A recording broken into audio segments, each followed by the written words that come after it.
Assalamualaikum warahmatullahi wabarakatuh. Saya Mustafid, CGP Angkatan 9, Kota Semarang.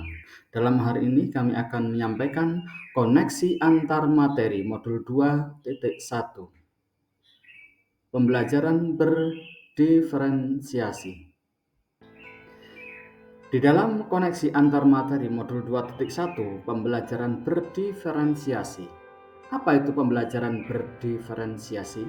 Pembelajaran berdiferensiasi adalah usaha guru dalam menyesuaikan proses pembelajaran di kelas untuk memenuhi kebutuhan belajar individu murid. Artinya, pembelajaran berdiferensiasi adalah pembelajaran untuk mendukung semua murid di kelas kita. Maksudnya apa? Ingat, setiap anak adalah unik. Mereka punya kelebihan dan juga kekurangan masing-masing. Begitu pula dengan minat, gaya belajar, kebiasaan, pola pikir, kemampuan literasi, dan lain-lain. Pasti berbagai hal akan kita lakukan. Pembelajaran berdiferensiasi. Nah, disinilah diperlukan usaha guru untuk dapat memenuhi kebutuhan belajar murid yang berbeda-beda agar mereka merasa nyaman saat belajar di kelas dan tentunya tujuan pembelajaran dapat tercapai. Lalu bagaimana ya cara untuk dapat melakukan pembelajaran berdiferensiasi di kelas agar dapat melakukan pembelajaran berdiferensiasi? Dalam hal ini guru harus memahami tujuan pembelajaran terlebih dahulu. Selanjutnya, mengetahui dan merespon kebutuhan belajar murid. Disesuaikan dengan lingkungan belajar yang mengundang murid. Untuk belajar, melakukan manajemen kelas yang efektif dan melakukan penilaian berkelanjutan berkaitan dengan kebutuhan belajar murid. Guru harus memahami 3 aspek berikut ini. Yang pertama, kesiapan belajar murid atau readiness. Kesiapan belajar mengharuskan dan guru untuk menilai pengetahuan awal dan menentukan apa yang telah murid ketahui dan di mana murid berada. Yang kedua, minat murid. Minat murid setiap pasti memiliki berbeda-beda.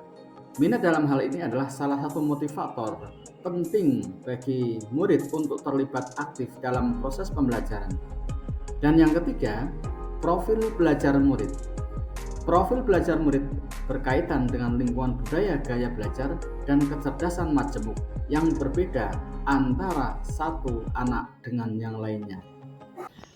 Beberapa kegiatan yang telah terlaksana antara lain mengemas pembelajaran yang merdeka atau berpusat pada siswa, misalnya menyusun teks dialog kegiatan di kelas dan membuat karya sesuai kreativitas serta bebas memberi masukan pada setiap kegiatan, bentuk pembiasaan siswa untuk melatih kepercayaan diri. Berdasarkan kurikulum, mendiferensiasi konten bisa dilakukan dengan membedakan pengorganisasian atau format penyampaiannya, bukan mengubah atau menurunkan standar kurikulum. Ya, diferensiasi proses merupakan kegiatan yang memungkinkan murid berlatih dan memahami atau memaknai konten dengan cara membedakan proses yang harus dijalani oleh murid dan diferensiasi produk berupa bukti yang menunjukkan apa yang murid telah pahami dengan cara membedakan atau memodifikasi produk sebagai hasil belajar murid, hasil latihan penerapan dan pengembangan apa yang telah dipelajari.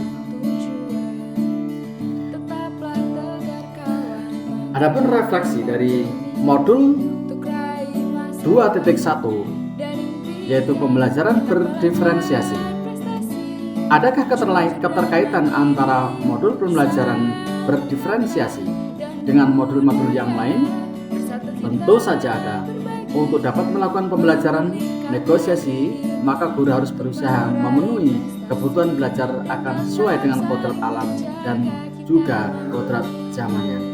Berdasarkan filosofi Ki Hajar Dewantoro, dalam melakukan pembelajaran berdiferensiasi, seorang guru penggerak harus berpihak pada murid, reflektif, mandiri, kolaboratif, dan juga inovatif.